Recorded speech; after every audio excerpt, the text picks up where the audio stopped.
বরিশাল নগরীতে এক নারীর জাতীয় পরিচয়পত্র সংক্রান্ত অসঙ্গতির বিষয়কে কেন্দ্র করে পুলিশ একটি অভিযান চালিয়ে ৪ জনকে হেফাজতে নিয়েছে।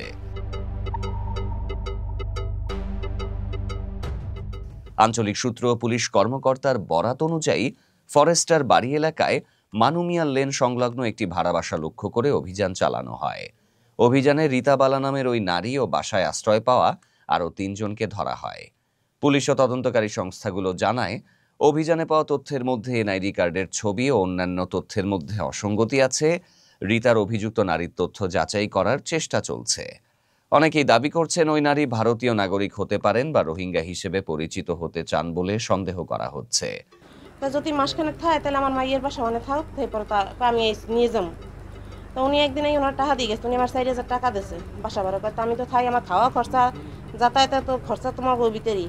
উনি আমার 4,000 টাকা দিয়েছে বাসা ভাড়া। তবে রীতা নিজেকে বাংলাদেশি নাগরিক দাবি করেছেন। স্থানীয়দের মতে রীতা মাদারীপুরের রাজই এলাকায় বাড়ি আছে বলে দাবি করেন। বলছেন, বাসায় আসা যাওয়া একটা মকবুল নামের ব্যক্তির মাধ্যমে হয়েছে।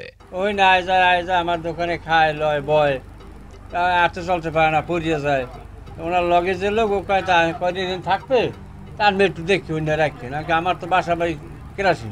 কোতোয়ালি মডেল থানার এসআই মিরাজুল ইসলাম জানিয়েছেন, অপরিচিত লোক আছে, দীর্ঘদিন এখানে থাকে, মাসখানেকের মতো। তো আমরা এসেছি এবং ওনার সাথে কথা বললাম, এনএসআই সহ আমরা কথাবার্তা বলে তার পরিচয় যাচাই বাছার চেষ্টা চলতেছে। জাতীয় গোয়েন্দা সংস্থা এনএসআই ও অন্যান্য তথ্যসূত্রকে কাজে লাগিয়ে তারা তদন্ত পরিচালনা করছেন। প্রাসঙ্গিক বিষয় ও বিশ্লেষণ, চিত্র ও তথ্যের অসঙ্গতি। এনআইডি কার্ডে যে ছবিটি ব্যবহৃত হয়েছে তা অন্যান্য বলে দাবি করা তথ্যের সাথে কোনো মিল নেই, যা এই ঘটনার সবচেয়ে ঘনিষ্ঠ সন্দেহের বিষয়। নাগরিকত্ব ও পরিচয় অধিকার। একজন ব্যক্তি যদি দেশের আইন অনুযায়ী বৈধ নাগরিকত্ব প্রাপ্ত হয়, তবে তার পরিচয় ও পরিচয়পত্রের সঠিকতা অপরিহার্য। সন্দেহমূলক একটি পরিচয়পত্র শুধুমাত্র জনসাধারণের কাছে প্রশ্নবিদ্ধ নয়, আইন প্রয়োগের ক্ষেত্রেও বিভ্রান্তি সৃষ্টি করতে পারে। দ্রুত তদন্ত ও স্বচ্ছতা জরুরি।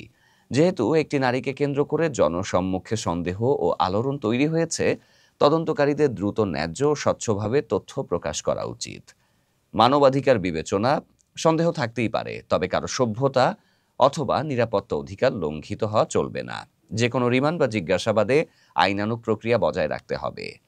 জনসচেতনতা ও মিডিয়ার ভূমিকা। এমন ঘটনা জনসাধারণকে উদ্বিগ্ন করে তোলে। মিডিয়া ও সংবাদ মাধ্যমকে দায়িত্বশীল ও তথ্যভিত্তিক খবরে অবদান রাখতে হবে। অপরিচিত বা সন্দেহভাজন ব্যক্তিকে অবিচারীভাবে অভিযুক্ত না করে। বরিশালের এই ঘটনা সুস্পষ্টভাবে দেখাচ্ছে, একটি পরিচয়পত্র কেবল কাগজ নয়, এটি একজন নাগরিকের সনদ, নিরাপত্তা ও বিশ্বাসের প্রতীক। রীতা বালার দাবি যে তিনি বাংলাদেশী। যদি সত্য হয় তা প্রমাণের সুযোগ থাকা উচিত, আর যদি অসত্য হয় সংশ্লিষ্ট কর্তৃপক্ষের উচিত দ্রুত, নিরপেক্ষ ও আইনানুগ তদন্ত সম্পন্ন করা।